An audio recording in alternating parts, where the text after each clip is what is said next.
Magandang araw, narito ang inyong mabilis at daily news update mula Japan, Pilipinas at iba't ibang panig ng mundo.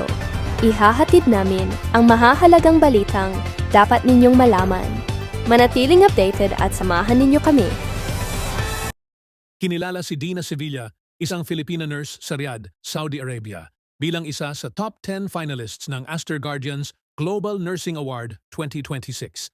Mahigit 134,000 nurses mula sa 214 bansa ang nag-apply para sa prestihiyosong parangal na nagbibigay pugay sa mga natatanging NARS sa buong mundo. Si Sevilla ay kasalukuyang head nurse sa Peritoneal Dialysis Unit ng King Saud University Medical City at kilala sa kanyang malasakit sa mga pasyente. Ayon sa kanya, malaking inspirasyon sa kanyang propesyon ang kanyang kapatid na may Down syndrome na nagturo sa kanya ng tunay na kahulugan ng empatiya at pag-aaruga. Ligtas nang nakabalik sa bansa ang 13 Filipino seafarers mula sa barkong tinamaan ng projectiles habang nasa Iraq noong July 1. Agad silang inilikas ng mga awtoridad matapos ang insidente at tumating sa Maynila sa tulong ng DMW o WEWA at Philippine Embassy sa Iraq. Tumanggap ang mga marino ng medical assistance, financial aid at psychosocial support upang matulungan silang makarecover mula sa kanilang naranasan. Patuloy namang nakikipag-ugnayan ang gobyerno sa mga apektadong Pilipino sa mga lugar na may tensyon sa gitnang silangan. Sinita ng Transport Ministry ng Japan ang Japan Airlines, JAL, matapos mahuling lumabag sa alcohol policy ang dalawang cabin attendants bago ang isang flight. Natuklasang may alcohol pa sa sistema ng isang senior cabin attendant bago ang biyahe, dahilan upang maantala ng halos 40 minutes ang flight mula Hiroshima patungong Tokyo. Dahil sa insidente, sinibak ang isang crew member at sinuspindi naman ang isa pa. Inatasan ng JAL na maglatag ng mga bagong hakbang upang maiwasan ang kahalintulad na paglabag at mapanatili ang kaligtasan ng mga pasahero.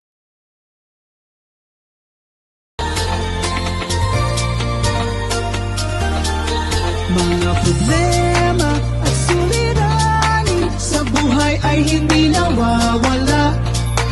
Tanging kailangan tibay ng puso upang ikaw ay di maging kawawa. Mag-usap tayo at gagaan mga problema nyo. Mga pagsubok sa ating buhay. Malaking promo na hindi mo dapat palampasin. Handa na kami magbigay ng mas maraming offer para mag-book, makinig, manood at makisabay sa aming mga espesyal na alok. Exclusive promo sa plane ticket. Sa bawat pag-order ng plane ticket, may libreng original Mag-usap Tayo by Vicky Ozawa polo shirt kaagad. Isang plane ticket includes isang original Mag-usap Tayo polo shirt. Mas maraming ticket, mas maraming libreng polo shirt. Limited po ang aming offer up to 50. Person, no choosing in color size. Translation service Japanese-English Tagalog, dagdag tipid sa bawat transaction. Totoong tipid. Walang komplikadong proseso. Direktang bawas presyo. Abangan ang iba pang promo. Marami pang sorpresa at updates na pwede mong makita at marinig sa aming mga platform. Balak mo bang pumunta sa Amerika? Andito po kami para ibigay ang aming makakayang serbisyo sa amin pong kaalaman. Message lang po. Makinig at manood sa Spotify at Apple Podcast. Laging updated sa mga bagong promo at balita. Message na po ngayon.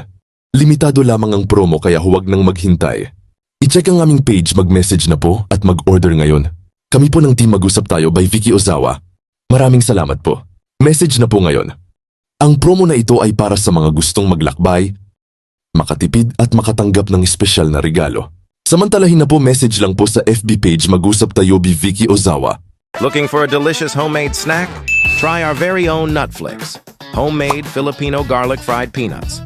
Crispy, flavorful, and perfect for your everyday cravings while watching movies, studying, or relaxing at home. Made with quality ingredients and available for only 1,000 yen. Follow our page, Mag-usap Tayo by Vicky Ozawa. Don't forget to follow, like, and share our page.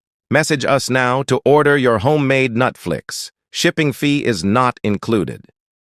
Welcome sa Chika Showbiz! Hatid namin ang maiinit at pinakabagong balita sa mundo ng showbiz mula Hollywood hanggang sa mga paborito ninyong artista sa Pilipinas. Tara, sabay-sabay nating alamin ang latest chika! Ibinahagi ni Claudine Barreto, Boy to Quizon, at Vandolph ang kanilang mga alaala at mahahalagang aral mula sa yumaong comedy king na si Dolphy. Ayon sa kanila, naging inspirasyon ang dedikasyon, pagiging perfectionist, at kababaang loob ni Dolphy sa kanilang mga karera. Mapapanood na sa mga sinehan simula June 17 ang kanilang reunion movie na Home Along the Riles, The Reunion. Amin ni Rico Blanco na minsan niyang naisip na baka mas mabuti ang manatiling single, ngunit bukas pa rin siya sa posibilidad ng pag-aasawa. Ayon sa singer-songwriter, marami pa rin siyang natututunan tungkol sa pag-ibig at relasyon kahit sa kanyang edad. Dagdag niya, mahalagang maunawaan na may kanya-kanyang timing at priorities ang bawat tao sa isang relasyon. Napabilang ang 14 years old na Filipina-British actress na si Eve Ridley sa pangunahing cast ng upcoming Hollywood film na Supergirl. Gaganap siya bilang si Ruthie Marie Knoll at makakasama ang mga bida na sina Millie Alcock at Jason Momoa. May dugong Pilipino si Eve mula sa kanyang ina at nakilala na rin sa mga seryeng The Witcher, Three Body Problem at Blue Eye Samurai.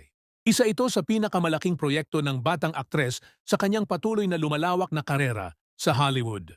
At iyan ang kabuuan ng ating balita. Maraming salamat sa inyong pagtutok. Huwag kalimutang i-follow ang aming page.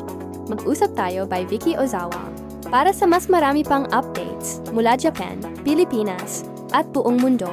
Ingat at hanggang sa muli. Before we end, we invite everyone to like, share, and subscribe to our page. You can watch us not only on Facebook, but also on our YouTube channel for more updates and exclusive content. We also have original 100 Pinoy diaries and 95 Tagalog quotes at Spotify and Apple Podcast. All in Tagalog, written by Vicky Ozawa. Voice over by talented Filipina, Miss Joy and Jasmine, now available. So don't forget to listen and support our creative works. If you have any concerns, inquiries, or if you are interested in our commercials or services, please feel free to message us anytime on our Facebook page, Mag-usap Tayo by Vicky Ozawa. We are open Monday to Friday, 9 a.m. to 6 p.m. Japan time. Thank you very much for your continued support. And we look forward to assisting you. Maraming salamat from Team Mag-usap Tayo by Vicky Ozawa. Here is short quote from Ms. Vicky Ozawa. Life is a gift. Find peace of mind first rather than happiness. Thank you very much.